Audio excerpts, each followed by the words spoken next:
Limerick, Ireland, 1989. Brothers Noel and Mike Hogan start a band with their friends Niall Quinn and Fergal Lawler. Noel played guitar, Mike played bass, Niall sang, and Fergal played drums. Heavily influenced by bands like The Smiths and The Cure, they called themselves the Cranberries Saw Us. They recorded a demo together called Anything, but shortly afterward, Niall left the band to rejoin his old band, the Hitchers. The rest of the band decided to continue on as an instrumental group, but after a few months of that, realized they really did need a singer after all. Fortunately for them, Niall's girlfriend's sister had a singer friend who was looking to join a band. Her name was Dolores O'Riordan. Not only could she sing, but she was a songwriter, writing both lyrics and melodies. After auditioning with the band, she started writing lyrics for some of their instrumental stuff. However, the band couldn't really hear her that well, so they weren't quite sure if she'd be the lead singer or not. Fortunately, she came back the next week with lyrics and melodies over one of their instrumentals, and the band was so impressed that, she was now the lead singer for real. Oh, and by the way, that song was Linger, which would later be a major hit for the band. Soon, Noel Hogan and O'Riordan were a dynamic songwriting team, and they began recording a demo to send to record labels. Meanwhile, they began performing with O'Riordan. Their first performance with her was in a hotel basement in Limerick with 3 other local bands. At their first few shows at clubs and pubs in town, despite being on stage, they were often the youngest people in the room. We really came from school straight into this, all of us. It's kind of really the only proper full job that we ever had. Soon the band began rehearsing at Zurich Recording Studio, run by local record label Zurich Records, owned by a dude named Pierce Gilmore. Gilmore had already been producing their stuff since before Dolores joined the band, and he once again helped them record a demo EP that featured 4 songs, including Linger, called Water Circle. Zurich made just a limited amount of copies of the EP on cassette tape, I might add, and the band sold them at shows and in local record stores. How rare is the EP? Well, a copy of it listed on eBay in 2011 for just under $1,500. Anyway, afterward, Gilmore decided to become their manager and help them produce a, quote, real EP called Nothing Left at All. All 300 copies of it sold out in Limerick record stores within just a few days. Meanwhile, Noel had continued to send demos out to major record labels, and many were indeed interested. However, by the spring of 1991, nothing had officially worked out yet. By that time, they were now calling themselves, quote, the Cranberries. Yeah, that's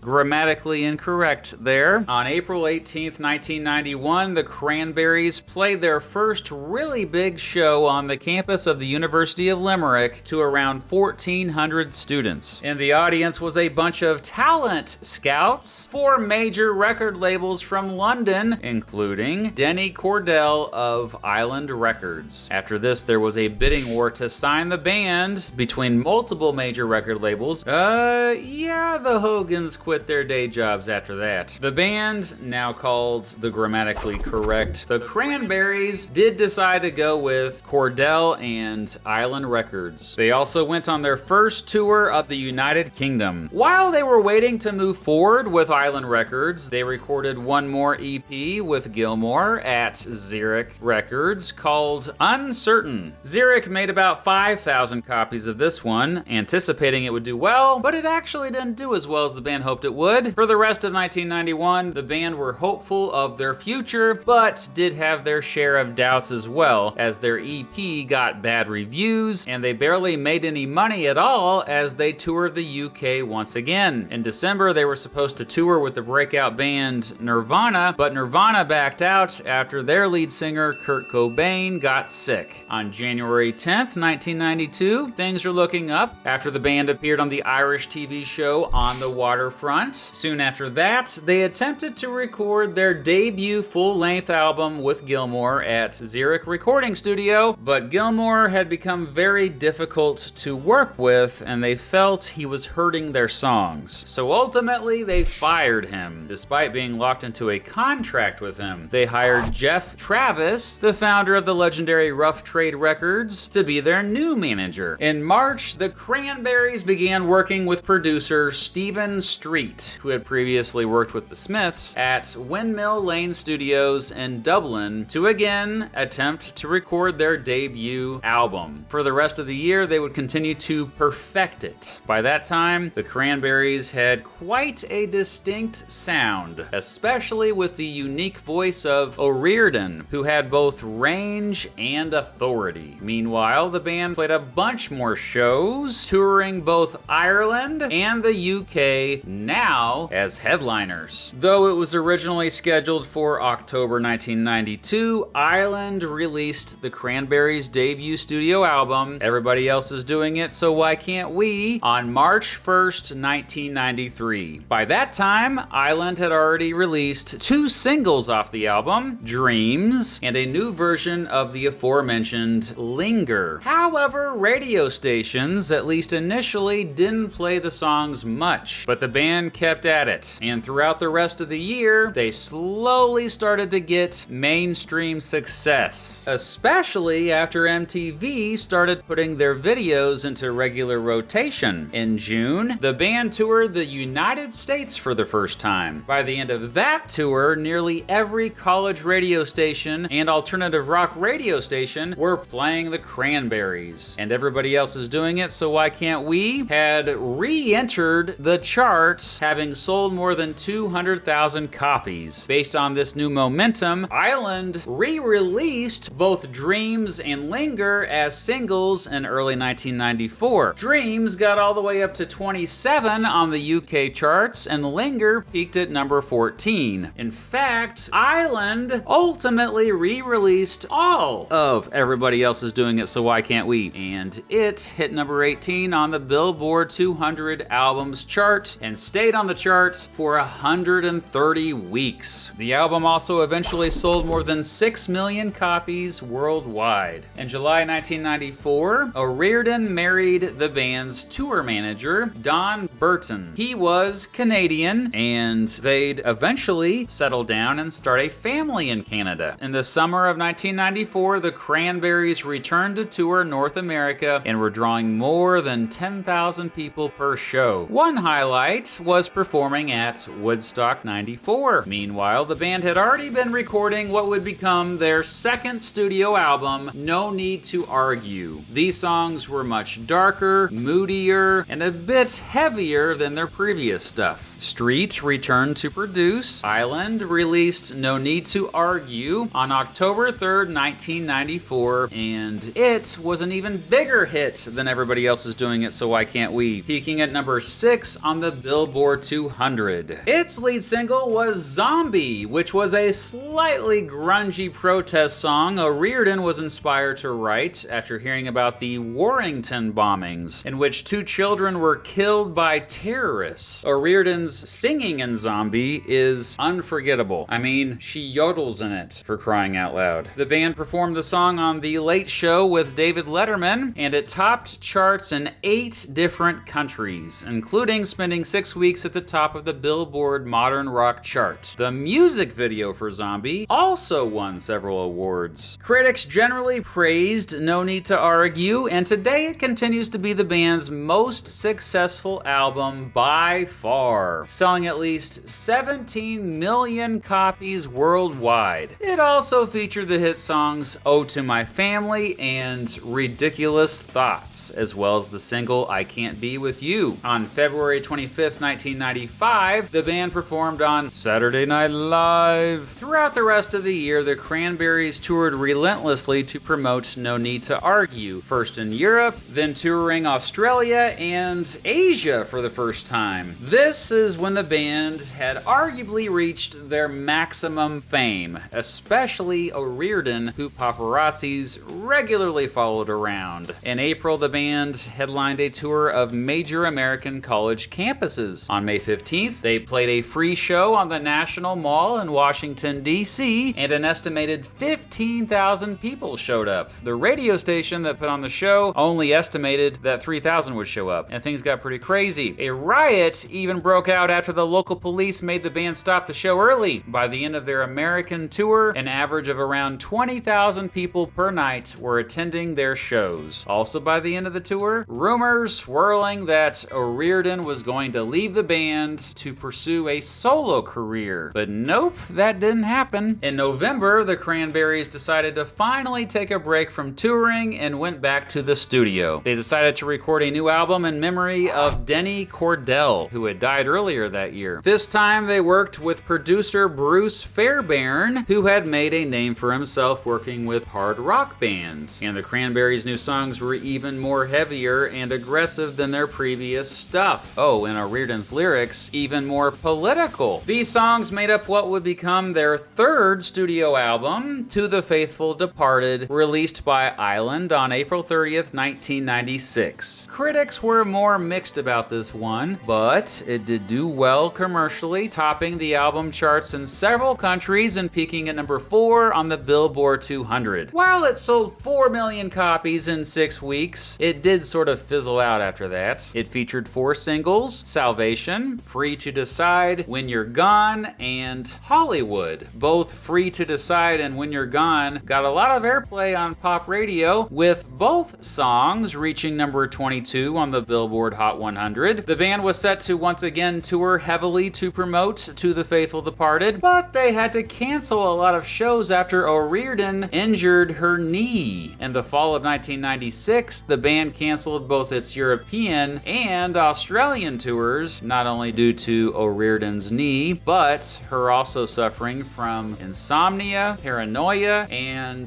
anorexia. Overall, though, the band decided they needed a break from the music industry, and they avoided the spotlight pretty much all of 1997. O'Riordan spent most of the year cut off from not only the outside world, but even from her bandmates. And here's where we'll take a little break too for the video's sponsor, Incogni. First, your personal information is being sold online without you even knowing about it. Did you know that health insurance companies can actually raise your rates based on your online activity, and huge loans have been taken under people's names without them even knowing about it? The good news is that you have the right to request data brokers to delete your personal information in order to protect your privacy. The bad news is that it would take you years to do it manually. This is where Incogni comes in. Incogni helps you protect your privacy by reaching out to those data brokers on your behalf, requesting your personal data removal while also dealing with their objections. Incogni automates the entire process. You just create an account and tell Incogni which personal data you want removed. After you grant Incogni the right to work for you, Incogni will contact the data brokers to remove your info from their databases. The first 100 people to use code BEATGOESON at the link on the screen and in the description of this video will get 20% off of Incogni. Try it out. Thanks to Incogni for sponsoring this video. Okay, back to the Cranberries. In 1998, the band slowly started to make appearances again. On December 11th, they played at the Nobel Peace Prize concert in Oslo, Norway. Meanwhile, the band had begun recording what would become their 4th studio album, Bury the Hatchet, produced by Benedict Fenner. Island released it on April 19th, 1999, and it featured this cover, which Pitchfork once called one of the worst record covers of all time. Well, I strongly disagree. I think the cover is amazing.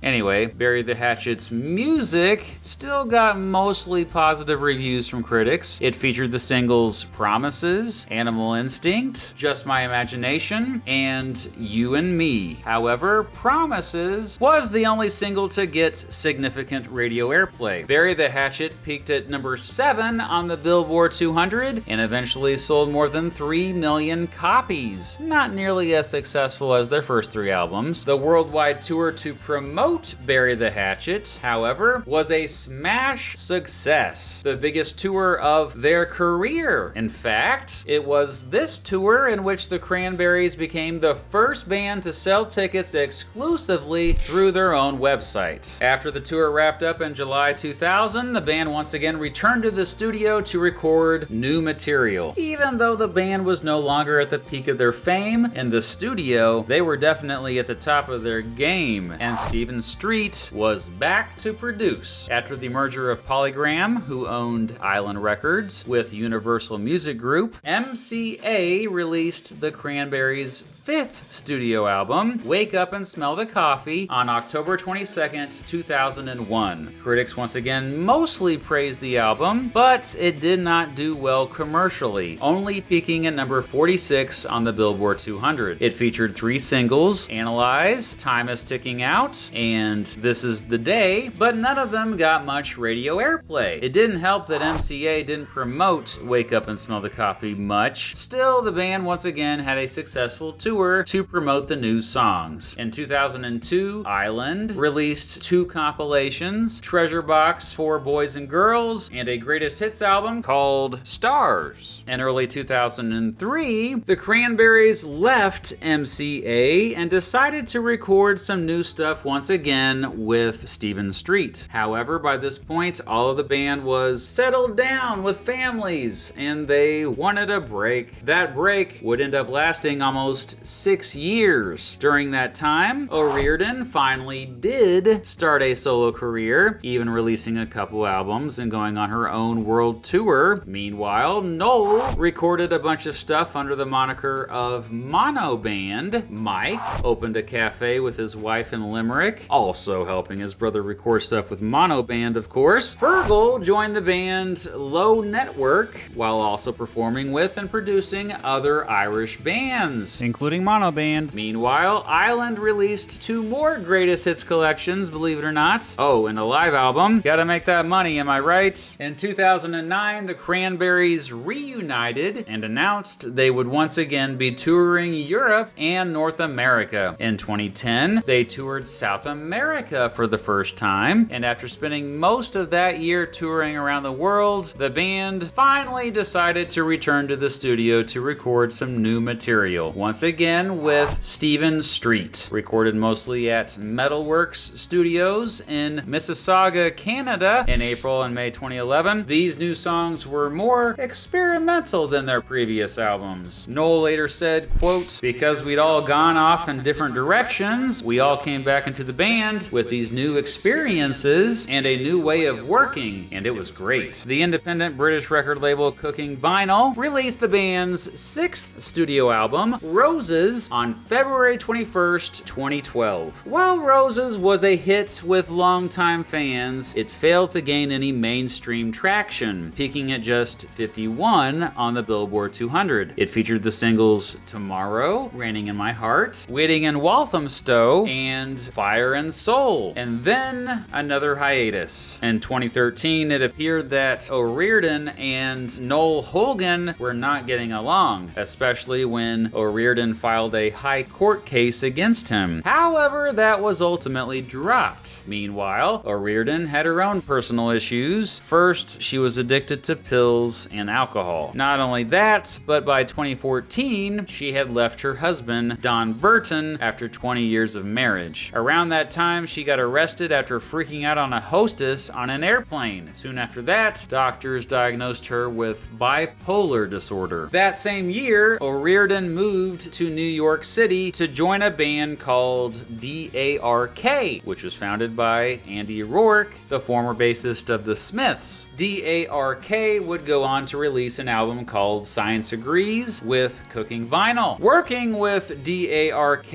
had rejuvenated O'Riordan, and she became more busy with new music projects than she had in decades. In 2016, the Cranberries reunited once more, playing a series of shows and then returning to the studio to re-record a bunch of their hits acoustically with the Irish Chamber Orchestra backing them. The result was their 7th studio album, Something Else, released by BMG on April 28th, 2017. It featured 10 of their re-recorded hits along with 3 new songs, including the single Why. Critics generally praised Something Else, and the band went back on a world tour to promote it.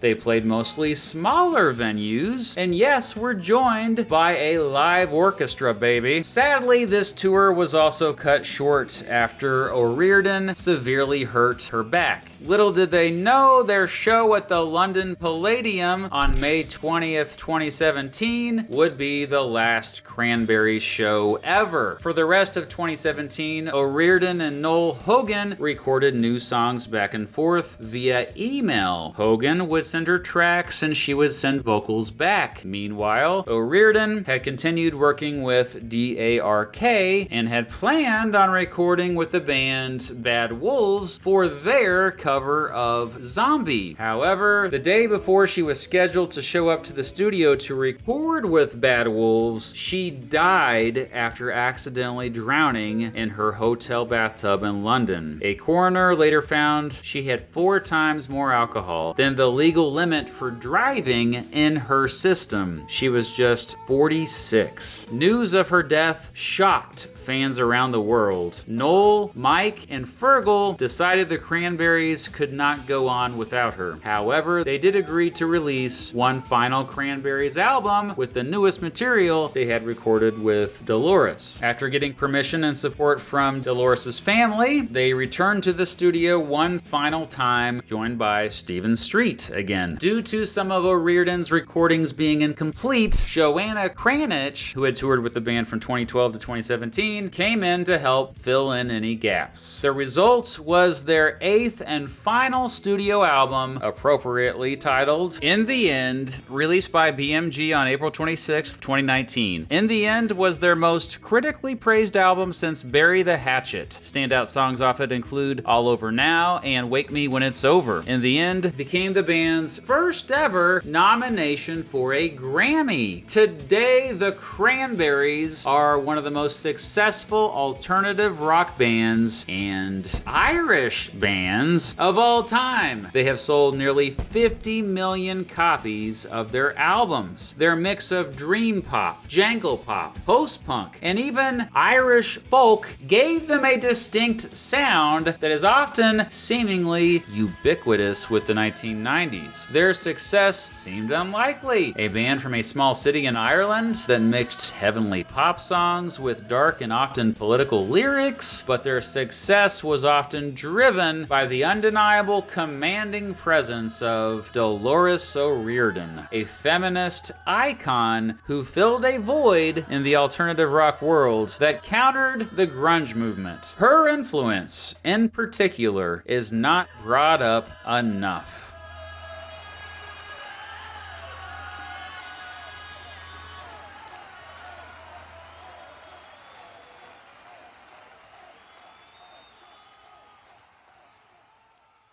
While making this video, I went back and revisited the Cranberries' later albums, and I gotta say, they are just as good, if not better, than their early stuff, man. I especially recommend their final album, In the End. It's underrated. But yeah, what's your favorite Cranberries song or album? Also, which band should I cover next for this series? Keep those suggestions coming. Thanks for watching.